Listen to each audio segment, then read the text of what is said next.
Hello everybody, and thank you for sharing your time with me. I'm sending this message through various different channels to reach my dear Russian friends and the Russian soldiers serving in Ukraine. I'm speaking to you today because there are things that are going on in the world that are being kept from you, terrible things that you should know about. But before I talk about the harsh realities, let me just tell you about the Russian who became my hero. In 1961, when I was 14 years old, a very good friend of mine invited me to come to Vienna and to watch the World Weightlifting Championships. I was in the audience when Yuri Petrovich Vlasov won the World Championship title, becoming the first human being to lift 200 kilograms over his head. And somehow a friend of mine got me backstage. All of a sudden there I was, a 14-year-old boy, standing in front of the strongest man in the world. I couldn't believe it. He reached out to shake my hand.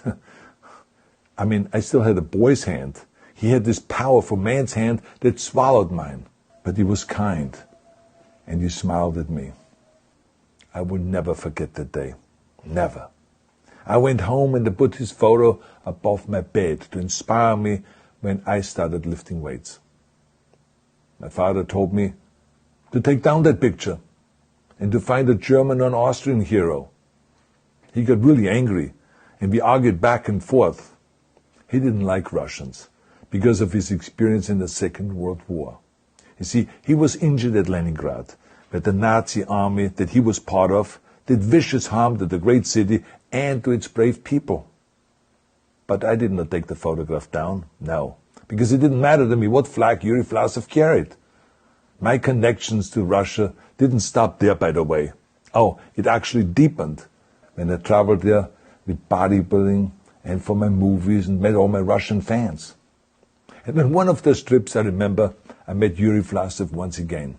It was in Moscow during the filming of Red Heat, which was the first American movie allowed to film in Red Square.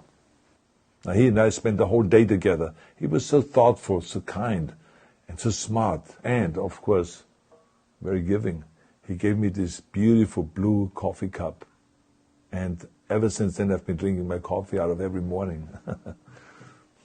Now, the reason why I'm telling you all of those things is that ever since I was 14 years old, I've had nothing but affections and respect for the people of Russia. The strength and the heart of the Russian people have always inspired me.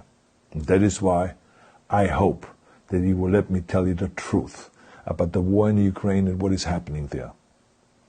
No one likes to hear something critical of the government, I understand that.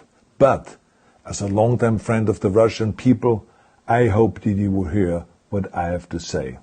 And may I remind you that I speak with the same heartfelt concern as I spoke to the American people when there was an attempted insurrection on January 6th last year, when a wild crowd was storming the U.S. Capitol, trying to overthrow our government. You see, there are moments like this that are so wrong, and then we have to speak up. And it's exactly the same with your government. I know that your government has told you that this is a war to denazify Ukraine. Denazify Ukraine? This is not true. Ukraine is a country with a Jewish president, I might add, whose father's 3 brothers were all murdered by the Nazis. You see, Ukraine did not start this war. Neither did nationalists or Nazis. Those in power in the Kremlin started this war. This is not the Russian people's war. No. As a matter of fact, let me tell you, what you should know is that 141 nations at the UN voted that Russia was the aggressor and called for it to remove its troops immediately. Only 4 countries in the entire world voted with Russia. That is a fact. See, the world has turned against Russia because of its actions in Ukraine. Whole city blocks have been flattened by Russian artillery and bombs, including a children's hospital and a maternity hospital. 3 million Ukrainian refugees, mainly women, children, and elderly, fled their country, and many more are trying to seek to get out. It is a humanitarian crisis.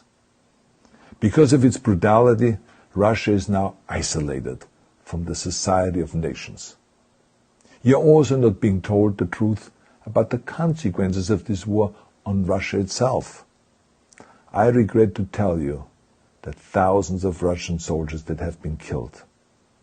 They have been caught between Ukrainians fighting for their homeland and the Russian leadership fighting for conquest. Massive amounts of Russian equipment have been destroyed or abandoned. The destruction that Russian bombs are raining down upon innocent civilians has so outraged the world that the strongest global economic sanctions ever taken have been imposed on your country. Those who don't deserve it on both sides of the war will suffer. The Russian government has lied not only to the citizens, but to its soldiers. Some of the soldiers were told they were going to fight Nazis. Some were told that the Ukrainian people would greet them like heroes, and some were told that they were simply going on exercise. They didn't even know that they were going into war. And some were told that they were there to protect ethnic Russians in Ukraine. None of this is true. The fact is that Russian soldiers have faced fierce resistance from the Ukrainians who want to protect their families and their country. When I see babies being pulled out of ruins, I think that I'm watching a documentary about the horrors of the Second World War, not the news of the day. Now let me tell you, when my father arrived in Leningrad, he was all pumped up on the lies of his government.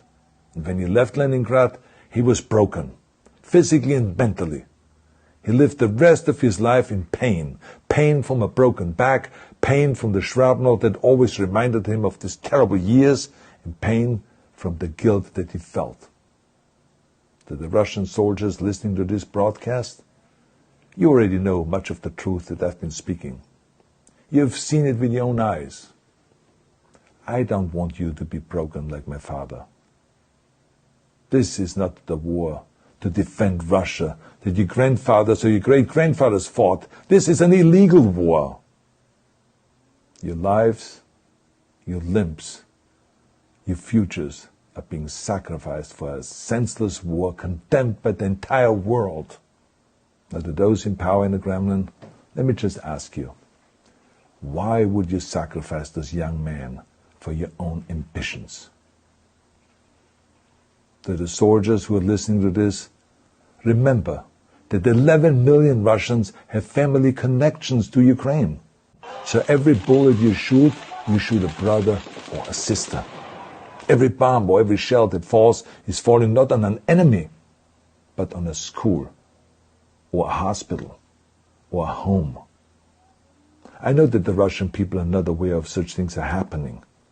So I urge the Russian people and the Russian soldiers in Ukraine to understand the propaganda and the disinformation that you are being told.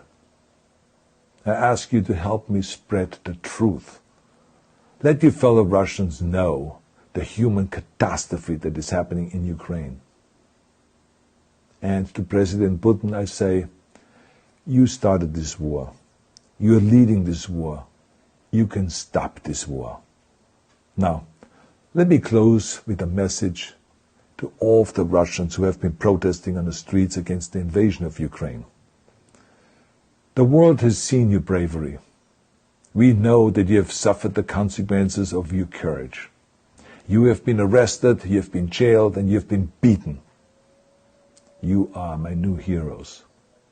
You have the strength of Yuri Petrovich Vlasov. You have the true heart of Russia.